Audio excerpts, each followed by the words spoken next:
Улсын хурлын бүрэн хугацаа дуусахад цөөхөн хоног үлдээд байна. Тэгвэл бүрэн эрхийнх хугацаанд гишүүд юу хийсэн бэ? Энэ удаад Улсын хурлын сонгуулийн 1-р тойрог буюу Архангай аймгаас нэр дэвшсэн Ганзоригийн ТЭМҮҮЛЭН гишүүний ажлын тайлан хүргэж байна. Тэрээр 2016-аас 2020 оны хооронд дараа хуулиудыг өргөн барьж санаачлан ажлын хэсгийг ахалж ажиллажээ.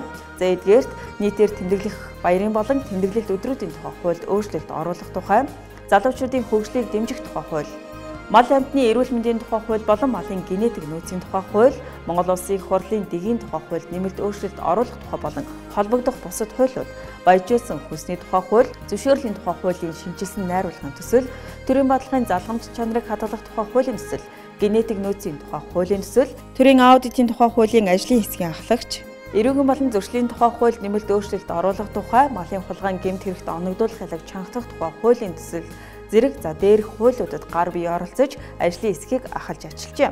Тэгвэл сонгогдсон тойргийнхоо хүрээнд ямар ажлуудыг хийж бүтээсэн талаар мэдээллийг хүргэж байна.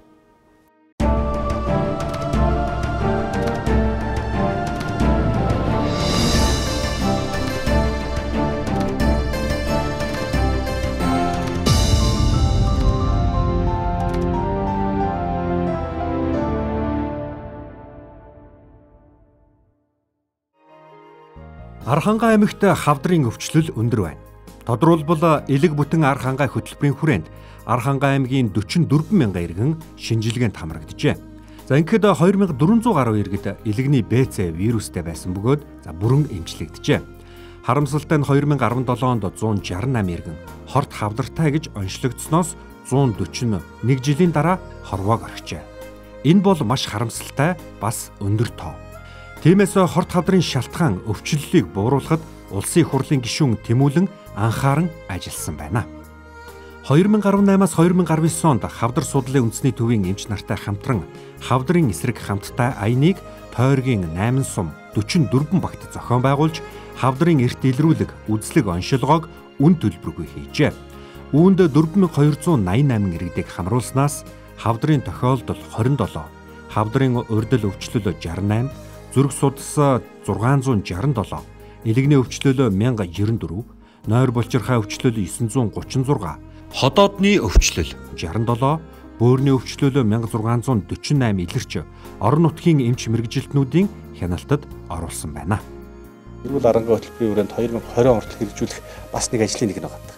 Одоо чинь би энэ жил хийж байгаа ажил гэхээр энэ хувцар савнаас гадна ундны усны судалгааг хийх асуудал байна. Нийт Арангай аймгийн манад хойд төргийн хэмжээгээр аваад зөгчмөр 200 гаруй булаг шанд гол горих худаг ус байгаа байхгүй. Тэгээд зарим гол горихынд гэдэг юм уу тэр булаг шанд дээр болохоор чинь хүм олон цуг ундалаа, зарим нь хеликобактертай ийм булаг шанд байна. Тэгэхээр тэнцээс үшээ нөгөө нэг ходоодны хорт хавдрын чинь их үүсгч чинь тэнцээс болчихж байна л дээ. Тэгэхээр би жишээ нь төрийн бодлого үүлэгдэж байгаа учраас чинь хуу устөрчих хувьд одоо яг өнөө маргааштай гэдэг юм уу энэ жилдээ гэдэг юм өнгөрсөн жил бид нар ийм бодлого ажил хийжээ. Тэгэхээр бол ерөөсөө бид нар улс орны хөгжлийн бодлого гэж айхтар том ярьж байгаа тийм хамгийн нийт тэргүүний асуудал бол нийгмийн эрүүл мэндийн асуудал, нийтийн эрүүл мэндийн асуудал, хүн амын эрүүл мэндийн асуудал. Энийг бид нар өөрчлөлт сэргийж хийхгүй болохгүй нэ. Өнөөдөр Монгол улсын эрүүл мэндийн салбар чинь бид нар 1.2 их нэг төгрөгийг гэдэг юм өнгөрсөн жил батлаа гэдээ аваад үзгээд тэрнээс 270 сая төгрөг нь 70 тэрбум төгрөг нь 270 тэрбум төгрөг нь энэ зөвхөн юунд зарцуулагддаг юм бэ? Эрүүл мэндийн эмчилгээ, эмэнд зарцуулагддаг юм байна. Тэгэхээр ерөөсөө бид нар хүнийг өвдсөн хойно нь одоо эмчилдэг, эм өгдөг, нэг талаасаа хор өгдөг юмруу орж шít. Тэгэхээр тэрийг бид нар бусад улс орны жишгийг харахаар ерөөсөө нийт эрүүл мэндийн салбарын 50-60% нь урьдчилан сэргийлэх үйл ажиллагаа. Таныг эрүүл байхад танд босрол олоход зарцуулдаг юм байна. Монголчуудын өргөн хэрэглэдэг хуванцар шанагыг дэлхийн эрүүл мэндийн байгууллагаас 400 дахин их хортой агуулмжтай гэдгийг тогтоожээ. Учир нь хуванцрын бүтцэд бисфенол А гэх хүний эрүүл мэндэд сөргөөр нөлөөлөх олон талын хор уршигтай бодисууд багтдаг байна. Иймд хавдрын эсрэг хамтдаа аяны хүрээнд хийгдсэн судалгаа, айл өрхийн хэрэглээний байдал, холбогдох эрүүл мэндийн байгууллагын судалгаанд үндэслэн хуванцар савны хэрэглээнээс татгалзах эхний алхам болгож хуванцар шанагыг солих ажлыг тэмүүлэн гишүүн тойрогтой хийжээ. Шанаг солих гэхээр ялахгүй зүйл мэт сонсогдож болох ч хүнд учруулж байгаа хор эрсдлийг арилгах нь олон мянган хүний амнаас эрүүл мэндэд дүйцэх эрсдлийн уг шалтгааныг арилгасан томоохон ажил гэж болох юм а. Одоо Архангай аймгийн 1-р тойргийн иргэд хуванцар савыг хэрэглэнээсээ хасаад байна. 50% нь илэгний хорт авдар. Энийг бол шийдээд ингээд болж байна. Үлдсэн 50% нь юу вэ гэж судлаад үзсэн чинь хоол босруулах эрхтний буюу одоо энэ залгуурын хөндийн улаан хоолой за ингээд нарийн бүдүүн одоо шулуун гэж хотоод те энэний хорт авдар байна. Би ерөөсө багийнхаа иргэдүүдээр айл амтнаар ороод уулзалт хийгээд явсан нэг ажигласан зүйл манай чинь Арангаан аймагт би өдөрт ингээд 5-6 айлаар орж ингээд явхад бараг 100-200 айлаар анхны ажил орж байгаа байхгүй багийн уулзтууд тэгээд. Тэгэхэд тэнд нэг чайлд эрүүл шанаг байгаа. Дандаа хортой шанаг байсан. Хортой шанаг гэдэг нь хуванцар шанаг. Тэг би гайхгүй. За энэ хуванцар шанаг жишээ нь халуунд хамгийн их уралд орж байгаа. Тэгээ би энэ бол хуванцар хөх савнаасаа илүү шанаг илүү бол хортой байх ёстой гэж нүдэн барьж судалж үзээд энийг ангаах их сургуулийн одоо энэ нийтийн эрүүл мэндийн төв дээр бид нар судалгаа хийлгээд үзсэн чинь хөх савнд хийсэн одоо юу гэдэг хүүтэн ус, хүүтэн сүүнээс илүү халуун тогоон дээр самарсан цай, за эсвэл буцалгасан ус, хөөрүүлсэн сүүнд нөгөө нэг хор тавдрынх нь тэр агуулмжууд гэдэг юм уу те тэр бодисууд нь бол илүү их байдаг юм байна. 3 дахин их байна. Хөх савнаас илүү хуванцар шанаг 3 дахин их байна. Бүр ерөөсө шанаг нь одоо юу гэдгийг шин дээр эхнийхээ 2 жил дээр бол бүр илүү их хортой байна. 3 дахь жилээс хор хөнөөл арай багуулж ирж байна те. Тэгэхээр энийг бол бид нар зайлшгүй сулах хэрэгтэй байна. Бид нар өөрсдөө зөв мэдлэг босролтой мэдээлэлтэй байх хэрэгтэй байна. Өөрсдийнхөө хавдраас одоо урьдчилан сэргийлэх мэдлэгтэй байх хэрэгтэй байна. Нийтийн эрүүл мэндийн босролыг сайжруулах хэрэгтэй байна. Тэгээд тухайн үед би ингээд жил гараа хэлсэн та нар надад хуванцар шанагаас олж байгаа. Наа чинь хөх савнаас чинь 2-3 дахин хортой гэдэг ингээд хэлсэн. Тэгтэл жилийн дараа буцаад очоод нэг ч час солиог юм. Яг ерөнхийдөө нийтийн босролыг олох, нийтийн эрүүл мэндийг дэмжих хүрээнд бид нар энэ компаничлсан ажлыг төрийн бас байгууллагын хүрээнд бий болгоод ингээд нэг удаагийн одоо юу гэдгийг хуванцар шанагнуудын эрүүл одоо хоргоо төмөр шанагаар солих ажлыг бол хийсэн.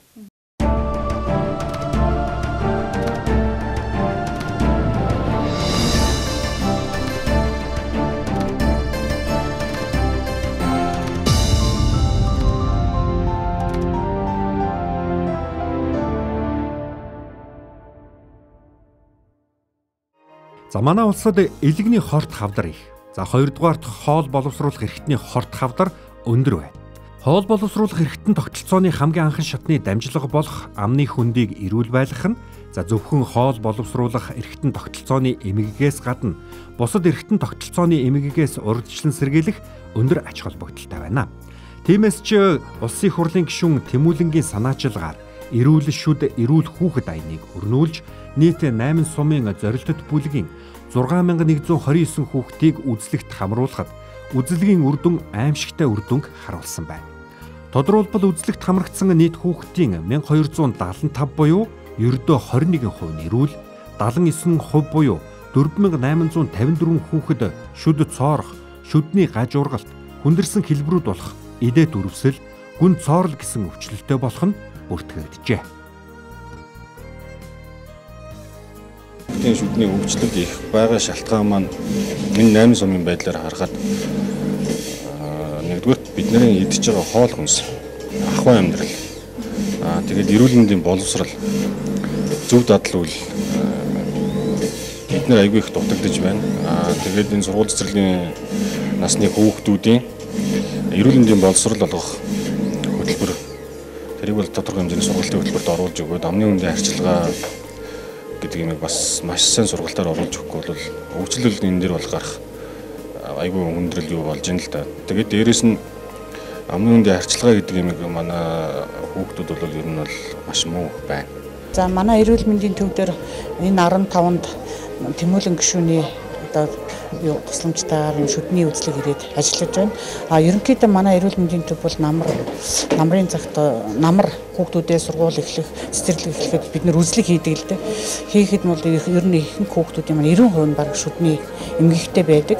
Бид нэр мэрэгжлийн шүдний эмч байхгүй учраас энэ шүдийг үл эмчлэх ажлыг бол заавал аймгийн төв рүүгээ мэрэгжлийн эмчт хандуулдаг. Стандартаараа шүдний эмч нөгөө сумын эрүүл мэндийн төвд бол оронтой гэж байдаггүй.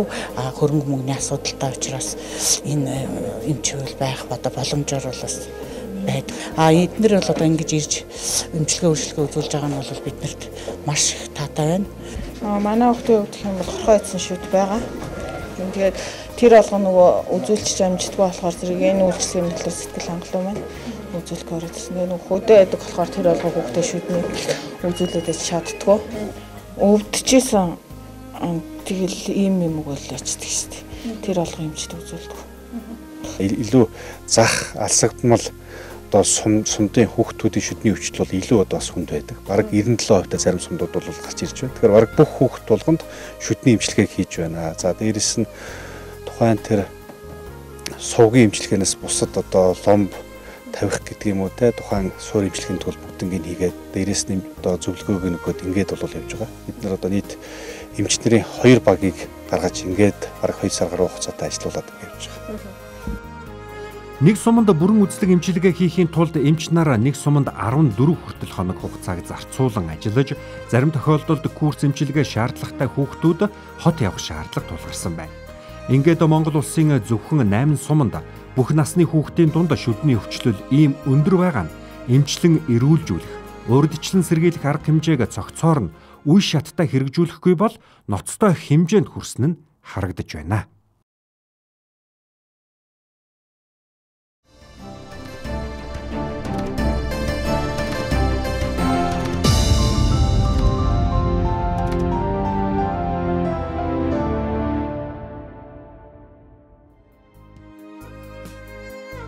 Эрүүл ар хангай хөтөлбөрийн хүрээнд сүүлийн 2 жил хийсэн эрүүл мэндийн үзэлгийн бүртгэлийг аймгийн эрүүл мэндийн газарт хүлээлгэн өгөв. Ингэснээр оншилгоо эмчилгээнд хамрагдсан хүн тус бүрийг үзэлгийн бүртгэлийнхэн дагуу хяналтад авах боломж бүрдэж байна. Өнөөдөр улсын их хурлын гишүүний бүрэн хийх ажил гэдэг юм улсын их хурлын хийх ажил бол хууль босруулж, хууль батлах гэдэг юм аа тухайн нийгэм тулгамдж байгаа асуудлуудыг шийдвэрлэх эрх зүйн орчныг бүрдүүлэх асуудал байна. Тэгэхээр бидний өнөөдөр одоо яг энэ улсын их хурл за миний хувьд одоо тойргийн хувьд хийж байгаа ажлууд бол нэг талаас одоо суппорт хэмжээд хийж байгаа ажлууд болчиход байна. Бид нар одоо энэ ажлуудыг тэр дэндээ одоо хүн амын эрүүл мэндтэй холбоотой энэ асуудлуудыг хүссэн хүсээгүй одоо өөрсдөө манлайлж орж өөрсдөө энэ дээр бас санаачлагыг гаргаж тодорхой шаардлагатай төсөв хөрөнгө мөнгийг шийдэж тухайн зохион байгуулалтуудыг хийхээс өөр аргагүй болчиход байна. Өнөөдөр Монгол улсын хэмжээнд энэ эрүүл мэндийн салбарын асуудал бол үнэхээр хүнд шүү. Тэр дундаа анхан шатан дээр хүн амын дунд одоо энэ өвчлөлийн асуудлууд хүнд байна. Тэр дундаа хүүхдийн энэ эрүүл мэндтэй холбоотой асуудлууд бол хүнд байна л. Тэгэхээр бид нар энийг цаг алдалгүй хийхгүй бол одоо өөр ямар ч гарт шийдэл байхгүй болчиход одоо өнөөдөр бол хийж байгаа.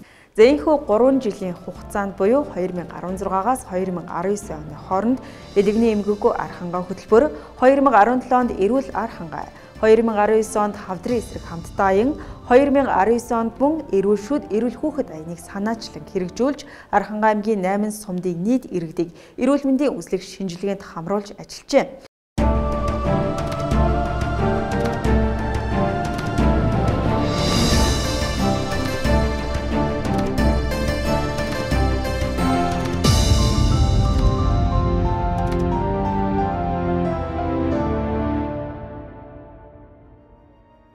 За 21-р зууны хөгжингүй мал аж ахуйг аймагта бий болгох, малын гаралтай түүхийд бүтээгдэхүүнээ гадаадад чөлөөтэй экспортлагч аймаг болох үүднээс мал угаалгаас гадна малын ухаалаг бүртгэл цахим тогтолцоонд шилжих зорилгыг Монгол улсдаа анхлан хэрэгжүүлсэн бөгөөд цаашид мал аж ахуйн тэргүүлэх бүс болох зорилтыг тавиад байна. Мал аж ахуйн салбарын мал эрүүлжүүлэх томоохон нэг ажил бол мал угаалга юм. 2019 оны улсын төсвийн хөрөнгө оруулалтаар Ар хангай аймгийн 1-р тойргийн 8 сумын 44 баг мал угаалгын ваантай боллоо. Анхан шатны нэг баг суурин ваантай болсноор малчид улсын хэмжээнд 20 гаруй жилээ тасарсан мал угаалгын ажил үйлчилгээг жилд 2 удаа авах боломж бүрджээ. Мал амтны эрүүл мэндийн тухай хууль, малын генетик нөөцийн тухай хуулийн хэрэгжилтийг хангуулах, малын өвчнөөс урьдчилан сэргийлэх, малын үржүүлэг, селекцийн ажил үйлчилгээг жил бүрийн 5 дугаар сарын 1-ээс 10 дугаар сарын 20 хүртэл хуваарийн дагуу улс орон даяар мал угаалгын аян болгон зохион байгуулж байх талаар засгийн газраас тодорхой шийдвэр гарсан юм. Үүний хүрээнд энэхүү ажлыг зохион байгуулахад нэн шаардлагатай материалын бааз болох мал угаалгын вааныг 44 багт байгуулах ажлыг 2019 оны улсын төсөвт суулгуулan гүйцэтгүүлж туршилтын угаалгыг 9-р сард аймгийн хэмжээнд зохион байгууллаа. Энэ нь малыг эрүүлжүүлэх, улмаар малын гаралтай түүхий эд бүтээгдэхүүний чанар сайжрах үндэс бүрдэж байна. Монголын малыг одоо эрүүлжүүлэх хаяныг Арангаа аймагаас зөвхөн эхлүүлж байгаа төдийгүй энийг бол бусад аймагуудад бусад сумдуудад бол жишг болох үүднээс бол судалгааны ажлыг бол давхар хийж байгаа маа. Хөдөө аж ахуйн сургуулийн багш нартайгаа хамтарч бол энэ судалгааны ажлыг бол одоо угаалгах туулгын хүрээнд бол хийж байна. За угаалгах туулга хийгдгээс өмнө тухайн жилийнхэнд дундаж амьдын жин хэд байсан. За ноосных нь ноолуурхан гарц хөвөр нь одоо чинь хэд байсан гэдэг юм уу те. За энийг одоо угаалгах туулгад хамрагдсанаар одоо тухайн тэр малынх нь одоо хээл хаялтын төвшин одоо хэрхэн багасч байна уу? Амьдын жин хэрхэн нэмэгдэж байна уу? Ноос ноолуурхан гарц нь хэрхэн нэмэгдэж байна гэдэг ажлыг бол жилийн хугацаанд бол судалж, харж, тандаж судалгааг бол хийж. За бид нар одоо тухайн жишээ одоо нэг тойргийн хэмжээнд, нэг сумын хэмжээнд гэдэг юм уу те, нэг аймгийн хэмжээнд бид нар энэ бааныг барьснаар тухайн нэг малчинд ноогдох одоо ашиг шимийн төвшин хэр нэмэгдэж байна. За энийг цаашлаад бол улсын хэмжээнд бид нар магадгүй одоо 20-30 тэрбум төгрөгөөр Монгол улсынхаа бүх 1500 гаруй багийг баанжуулснаар, угаалгах туулгад бүх малаа хамруулснаар магадгүй бид нар одоо жишээ нь 500-600 тэрбум төгрөгийн ашиг нэг жилдээ хүртэх боломж болцоо байна гэдэг асуудал гарах гэдэг. Дээрээс нь яг гэхээр манай энэ гашаанууд бол зөөврийн хийгцэн учраас ямар ч хэлбэрээр ашиглаж болно. Өшөө тарилганд ч ашиглаж болно. Дээрээс нь бол одоо мал хуугаа хийгээд угаалгаа хийж, тарилгаа хийж бүх хэлбэрээр бол ашиглах боломжтой учраас олон давуу талууд бол бий болж байгаа нэгээр харагдж байгаа. Нэг хийцээр олон зүйлүүдийг хийнэ л гэсэн үг. Энэ суурин байн тавьснаар яг малын хүч твэрийг сайжирч горхой барьцын эсрүүд нь устгаж хүч твэрийг нь илүү сайн болно мэдээж энэ сайн байна. Тэгээ одоо энэ улсын хурлын гишүүн тэмүүлэн ийм байн тавьсанд одоо багийнхаа иргэдийн хүмүүс л одоо баярлалаа гэж хэлмээр цаашдын ажил амжилт хүсье. За шумбуулж угааснаар малын эрүүн доорхоо хонхор, гидс, хээл, суг, цав хэсэгтэй бүрэн хурч паразит өвчний үүсгэгчийг устгах, угаасны дараа хот хороог сайн ариутгаснаар элдв халдварт өвчний үүсгэгч 70-80% устж мал эрүүлждэг. Элдв өвчнгүй мал тарган ашиг шимэгтэй байдаг. Үүнийгээ дагаад түүхийн эдийн үн өсөх юм. Цаашид улс орон даяар 1500 гаруй баг бүрт суурин вааныг суулгаснаар жилдээ 600-аас 500 тэрбум төгрөгийн ашигтай байх тойм судалгаач гарсан байна.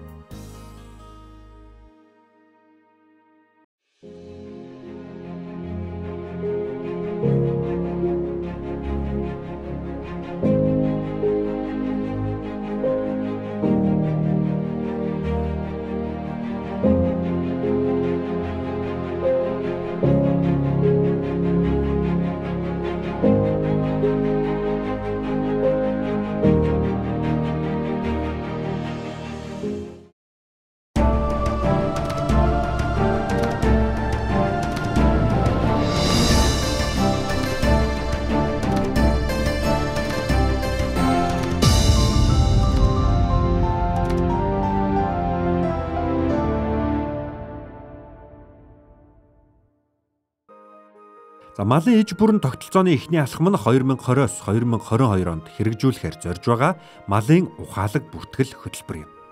Салбарын үйлдвэрийн хөгжлийг дэмжих, өрсөлдөх чадварыг сайжруулахад бэлчээрийн мал аж ахуйн үйлдвэрлэлийн онцлог тохирсон мал бүртгэлийн ажлыг эрчимжүүлэх, шинжилэн хөгжүүлэх зайлшгүй шаардлага тулгараад байна.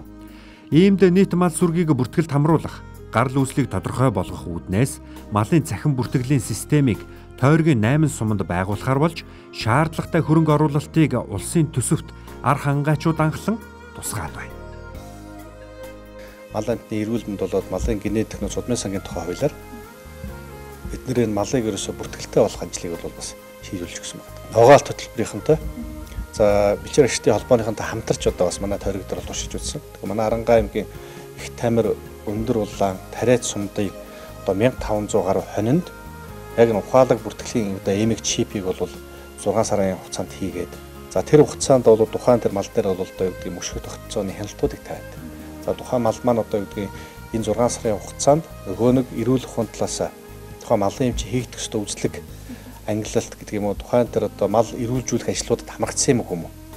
За тухайн тэр угаалгах туулганд хамрагдсан юм уу? Эм тарай вакцины хийгдсэн юм уу? За эм тарай хийгдлээ гэхэд тухайн тэр одоо эцсийн бүтээгдэхүүн болохоос өмнө 3-аас доош сарын хугацааны өмнө эм тарай вакцины хийгдсэн юм уу? Ямар нэг одоо вакцины илүүдэлгүй байна уугүй юу гэдэг чинь те шинжилгээ лабораторийн асуудал гарч иж байгаа. Тэгэхээр энийг бол хяналтуудаа тавиад хийж байгаа. Тэгэхээр бид нар энийг хийгээд текстил манай одоо маркетинг бол бид нар төсөл тавиад ногоалтын төсөл тавиад за бид нар танаа энэ 1500 хоног Арангаа аймгаас өөрсдийнхөө унаад хэрэг зардлыг гаргаад бодлож авъя. За 1 кг махыг нь жишээ нь энд борлуулж байгаа махнаас 500 кг-аар 500 төгрөгөөр илүү үнэтэй авъя гэдэг. Ингээд өөрсдөө захиалах гэж байгаа. Яагаад гэвэл та нарын тухайн тэр малын гарал үйлсийн тодорхой болгож чинь эрүүл гэдэг баталгааг нь бий болгож байна. За дээрэс нь бүтээгдэхүүн болоод мах болоод гэдэг юм уу дэлгүүрт мах маркет дэлгүүрүүд худалдаалагдахад тухайн хэрэглэгч өөрийнхөө утсаар баркод QR кодыг уншуулад саяын тэр миний ярьсан мэдээллүүдийг авчиж байгаа юм. За энэ бол Арангаа аймгийн Өндөр улаан сумын Донгоовагийн за тэр гэдэг Бажним гэдэг хүний малчны одоо мал юм байна. За малын эмчин одоо юу гэдэг нь тэр ийм нэртэй хүн байдаг юм байна. За энэ хүн бол ийм имчилгээнүүдийг хийжээ. За ургамлынхын бэлчээр болоод тэр ургамлынхын бүтэц болоод малынхын бэлчээрийн төлөв байдлын мэдээллүүд нь ийм юм байна. Өөх энэ чинь 300 гаруй төрлийн эмийн ургамал идэж уусан хоньны мах юм байна шүү. Би ч одоо ерөөс мундаг эрүүл эко органик бүтээгдэхүүн хэрэглэж байгаа гэдэг мэдээлэл бий болчихж байгаа. Тэгэхээр тэр хүн чинь бол хаа хамаагүй зүгээр нэг хүнсний зах дээрээс ёстой нөгөө нэг эмийн илүүдэлтэй мах худалдаж авчихна гэхийнхээ оронд эрүүл мах, эрүүл хүнсийг авах баталгаа бий болчихж байгаа юм. Тэгэхээр дагаад мөшөх тогтолцоо бий болчихно. Жишээ нь бид нар тэрийг мөшөх тогтолцоог бүрдэж үзсэн. Тэгээ Арангаагаас ингээ гарлаа гэдэг өнөөдөр гарлаа гэхэд маргааш нөгөөх маань 22-ын товчоогоор орж ирээд дундаа бол өвөр хангаан одоо товчоон дээр ингээ бүртгэгдээд явчих. За 1500 хонь гэж уншлаа. Тэр болгон дээр нөгөө тогтолцоонд бий болсон. Шууд ингээд алсын занаас 1-2 минутын дотор хоньны одоо машины дэвшин дээр байгаа 1000 хоньыг тоорчиж байгаа. За нөгөө чинь бүрэн явж ишүүг ороод байгаа. Мах маркетийн бас уншуулаад өндөр улаанаас гарсан 1000 хонь бүрэн бүтнээр орж ирлээ гэдэг. Ийм ерөөсөө мөшгөө тогтолцоо байж. Тэгэхээр цаашдаа зүгээр малын эрүүл мэнд, гарал үүсэл энэ баталгаанд тодорхой болохоос гадна хүнс эрүүл болохоос гадна малын хулгай өрөөс байхгүй болох. Ийм бол давуу талтай. Тэгэхээр бид нар энийг бол Арангаамд туршиж үзсэн. За би тэгээ болж игэл иргэжил бол бас энэ нийт Монгол улсын малыг бүртгэжүүлэх ажлыг бол улсын төсөв яригдахад бол ярина. Энэ ажлыг хойшлуулахгүй бид нар хийх ёстой. За үнэхээр болдоггүй юм бол ядаж өөрийнхөө тойргийн одоо жишээ нь үржил болон таваарын сая гаруй одоо энэ малыг бүртгэлжүүлэх ажлыг хийнэ. Ингэж хийж бол тухайн тэр мал аж ахуйн тэргүүлэх бүс нутаг бол тодорхой болно.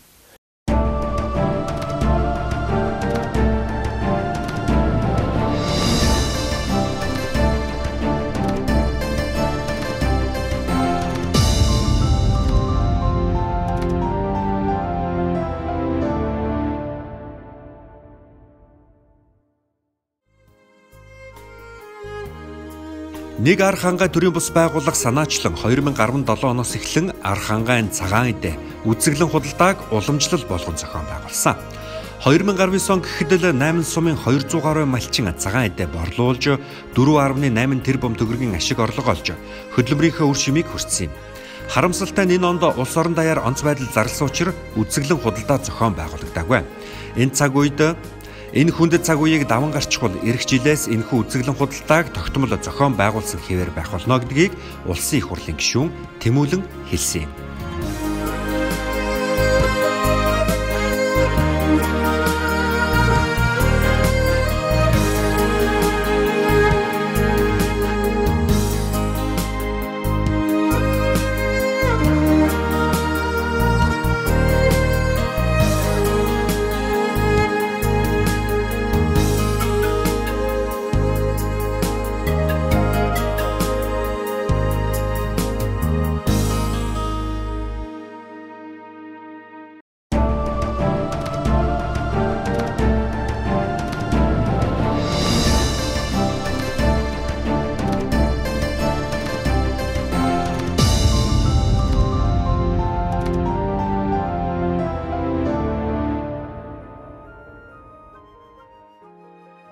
Монгол сарлаг наадам 3 дахь жилдээ байгаль дээлтэй эдийн засаг дүр ашигтай Монгол сарлагийг гадаад дотоодын жуулчдад сурталчилдаг Монгол сарлаг фестивалыг 8 дугаар сарын 18-наас 19-ний өдрүүдэд Архангай аймгийн Их Тамир сумын Тайхрын талд 3 дахь жилдээ зохион байгуулсан юм а. Энэхүү наадмын гол зорилго нь орон нутгийн аялал жуулчлалыг хөгжүүлэхийн зэрэгцээ дэлхийд үн цэнтэй болж байгаа сарлагын хөөрөөр хийсэн бүтээгдэхүүнийг танилцуулж, сарлагын үйлдвэр ухсааг чанаржуулж, ашиг шимийг нь улам бүр нэмэгдүүлсэн малчдыг алдаршуулж, дотоодын боловсруулах үйлдвэрүүд гадаад түншийн харилцааг дэмжин хөгжүүлэхэд чиглэсэн чухал ач холбогдолтой ажил болжээ. Монгол сарлаг үндэсний хөтөлбөртэй болно. Жил бүр уламжлал болгон зохион байгуулдаг Монгол сарлаг 2019 наадам сарлаг үржүүлэгчдийн улсын зөвлөгөөнөөс малчид Монгол сарлагийг өсгөн үржүүлэх чиглэлээр төрөөс тодорхой бодлого хэрэгжүүлэх саналыг дэвшүүлж байсан.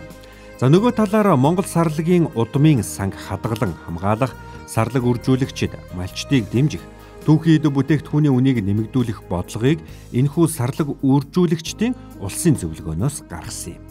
За иймээс сарлагын аж ахуйд тулгамдж байгаа асуудлыг шийдэхийн хамт төрийн бодлого болгон Монгол сарлаг үндэсний хөтөлбөрийн хүрээнд хэрэгжүүлэх саналаа төслийн хамт боловсруулад байна. Энэхүү үндэсний хөтөлбөрийн төслөө манай баг хүнс хөдөө аж ахуй хөнгөн үйлдвэрийн сайдад гардуулан өгч байсан. Харин энэ сарлагын наадмын үеэр хүнс хөдөө аж ахуй хөнгөн үйлдвэрийн сайд улаанд гардуулж ажил хэрэг болгохыг хүссэн юм а.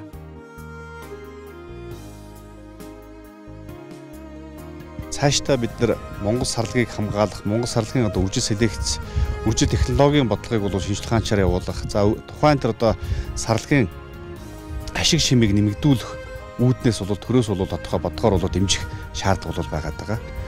За мөн дээрээс нь бид нар сарлагын гаралтай түүхэд бүтээгдэхүүний үнэлэмж чанарыг нэмэгдүүлэх үүднээс бол тодорхой төрөөс бодлогоор бол шаардлагатай судалгаануудыг бол хийдэг байх, тогтмолжуулах шаардлагууд бол байгаад байгаа. За ингэснээр бид нар цаашдаа тухайн дээр сарлагын гаралтай түүхэд бүтээгдэхүүний чанар үнэлгээг нэмэгдүүлж тухайн тэр сарлагын гаралтай түүхэд дээр бүтээгдэхүүн үйлдвэрлэгч аж ахуй нэгжүүдэд чанартай түүхэд бүтээгдэхүүн нийлүүлэх боломж олцоог бол бүрдүүлнэ гэж бол харж байгаа. За манай үйлдвэрлэгчдийн зүгээс бол тавьж байгаа гол тулгамдж байгаа бас нэг асуудал маань бол сарлагын гаралтай түүхэд бүтээгдэхүүн дотроо сарлагын хөврийн үнэлэмж үнэлгээг нэмэгдүүлэх шаардлага бол байгаад байна. За энийг бол төрөөс тухайн тэр сарлагын хөврийн урамшууллыг олгодог байх асуудлыг бол бас ярьж байгаа.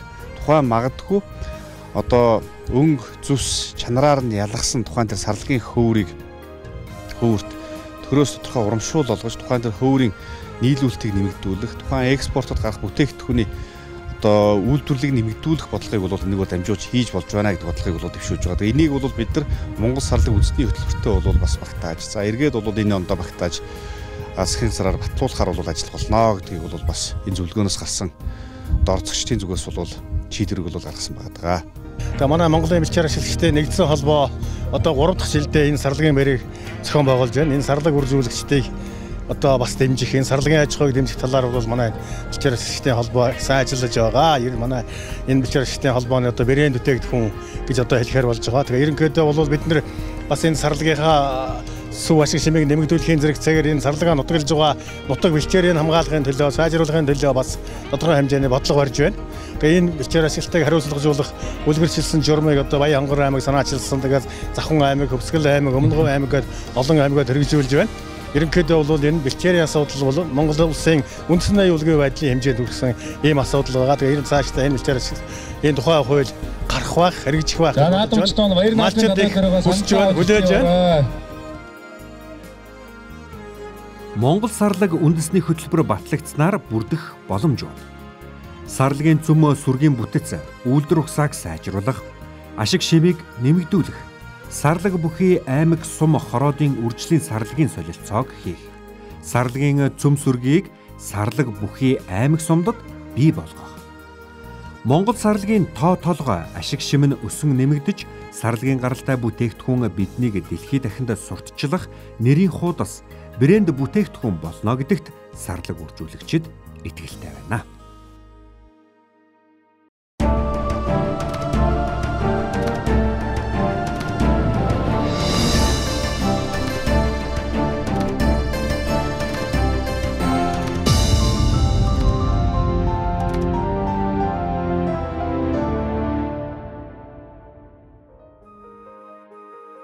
Улсын их хурлын гишүүн тэмүүлэн өнгөрсөн 3 жилийн хугацаанд хөдөөгийн багуудад доод тал нь 2 удаа, сумын төвд 4-6 удаа уулзалт хийсэн бөгөөд 8 сумынхаа 44 багт хийсэн уулзалтын тоо ойролцоогоор 110 болсон байна. Эдгээр уулзалтаас иргэдийн санал бодлыг сонсож, төр засагт уламжилж, зарим асуудлыг газар дээр нь шийдвэрлэн ажиллажээ. Үүнд эрх ашигын эренбээр, эрүүл мэнд, боловсрол, түүний дараа иргэдийн амьдрах орчин нөхцөлийг сайжруулах асуудал тулгамдж байгаа нь харагдаж байлаа. Архангай аймгийн 1-р тойргийн 8 суманд 2004-өөс 2016 оны хооронд 12 жилийн хугацаанд 18 тэрбум 512 сая төгрөгийн хөрөнгө оруулалт хийгдсэн байна. Харин 2017-оос 2020 оны хооронд 3 жилийн хугацаанд 27 тэрбум 796 сая төгрөгийн хөрөнгө оруулалтын ажлууд хийгджээ. За үүнд бүтээн байгуулалтын ажлаас гадна байгаль орчныг хамгаалах, аялал жуулчлалыг хөгжүүлэх ажлууд ч багтаж байгаа юм. Тухайлбал тариат суманд 500 сая төгрөгөөр Төрийн цагаан нуурын экосистемийг хамгаалах судалгаа хийж, хоргийн тогоо чиглэлийн 6 км замын засварын ажил, цэцэрлэгийн өргөтгөл, сургууль, дотуур байрны засварын ажил гээд сум бүрт нүдэнд харагдаж гарт баригдах иргэдэд шууд эерэг нөлөө үзүүлсэн их ажил өрнөлөө. Бидний хувьд бас сүүлийн 2 жилийн хугацаанд Арангаа аймгийн маань 1-р тойрог буюу одоос нь манай тойргийн 8 сумдуудаар бол бид нар сүүлийн 2 жилийн хугацаанд хамгийн түрүүнд хийгдсэн улсын суурь хийгдсэн хөрөнгө оруулалтууд маань бол сургууль цэцэрлэгийн асуудлууд байгаа. Дээрээс нь эрүүл мэндийн одоо салбарт хийгдсэн хөрөнгө оруулалтууд байгаа. Тэгэхээр бид нар ямар ч хамгийн түрүүнд одоо 2-3 ээлжид сурж ирсэн сургуулиудыг бол одоо тухайн тэр анги танхимуудыг нэмэгдүүлэх, за өргөтгөлийг нь барих, за шинээр сургууль барих ажлууд бол бүгдөө дийлэнх нь тусгагдаад явж байгаа. Боловсрол, эрүүл мэнд, соёлын салбарын бүтээн байгуулалтын ажлуудаас дурдвал. Цахир чулуут суманд 320 хүүхдийн сургуулийн барилга, Жаргалант суманд 250 хүүхдийн сургуулийн өргөтгөл, Хангаа их тамир өндөр улаан цахир суманд сургууль дотуур байрны их засвар, Жаргалант булган тариат цахир өндөр улаан Хангаа суманд цэцэрлэгийн барилгын өргөтгөл, Цахир их тамир суманд эмнэлгийн барилгын өргөтгөл, мөн булган Жаргалант чулуут суманд эмнэлгийн барилгын их засвар, Тариат сумын мөрөн баг, өндөр улаан сумын хоолт баг, их тамир сумын хан өндөр багуудад баг сургуулийн барилга, булган чулуут Жаргалант суманд соёлын төвийн шинэ барилга, Хангаа өндөр улаан суманд соёлын төвийн барилгын их засвар гэх мэт бүтээн байгуулалтын ажлууд хийгдэж байна. Дэд бүтц зам засвар бүтээн байгуулалтын ажлуудаас дурдвал. Тариат сум дасгалын 5.7 км шорон замын засвар шинжилэл, Төрийн цагаан нуурын экосистемийг хамгаалах судалгаа, хоргийн тогоо чиглэлийн 6 км зам засварын ажил, Хангаа суманд 5 км сайжруулсан шорон зам, ухаагүйний голын төмөр бетон гүүр, өндөр улаан сумын төвд 1 км хатуу хучилттай зам, их тамир сумын төвд гэрэлтүүлэг бүхий 1.6 км хатуу хучилттай зам, Жаргалантын хоолтын даваа, өндөр улааны халзангийн даваа, их тамирын хунхын ам болон булганы тээлийн давааны зам засварын ажлууд тус хийгджээ. Мөн хан өндөр бөөрөлжүүд багуудад эрчим хүчний дэд станцуудыг байгууллаа. Тойргийнхоо сум тус бүрт хүүхдийн эко тоглоомын талбай, сургууль цэцэрлэгийн багш, засаг даргын тамгын газрын албан хаагчдад компьютер тоног төхөөрөмж, 44 багийн засаг дарга эмч нарт мотоцикл, аялал жуулчлалыг дэмжих зорилго бүхий замын самбар тэмдэглэгээ, сумын эрүүл мэндийн төвийн мобайл технологи, тойргийнхоо баг тус бүрт нийт 44 мал угаалгын ван, 8 суманд малын бүртгэлийн систем, 3 суманд мал аж ахуйн лаборатори зэрэг ажлууд хийгдсэн байна. Энэхүү 3 жилийн хугацаанд буюу 2016-аас 2019 оны хооронд элэгний эмгэггүй Архангаа, 2017 онд эрүүл Архангаа, 2019 онд хавдрын эсрэг хамтдаа аян, 2019 онд эрүүлчүүд эрүүл хүүхэд аймаг санаачлан хэрэгжүүлж Архангаа аймгийн 8 сумдын нийт иргэдийг эрүүл мэндийн үзлэх шинжилгээнд хамруулж ажиллажээ. За мөн боловсролын салбар болон иргэдийн амьдрах орчныг сайжруулахад улсын төсвийн хөрөнгө оруулалтыг тусгуулж хөдөө аж ахуйг дэмжих, цаашид иргэдэд тулгамдж байгаа асуудлыг бодлогын түвшинд шийдвэрлэхээр ажиллаж байна. За эдгээрээс хэдийнэ иргэдэд хүрсэн хэрэгжиж байгаа, цаашид хэрэгжүүлэхээр төлөвлөж байгаа ажлуудыг дараагийн цувралаар танилцуулах болно.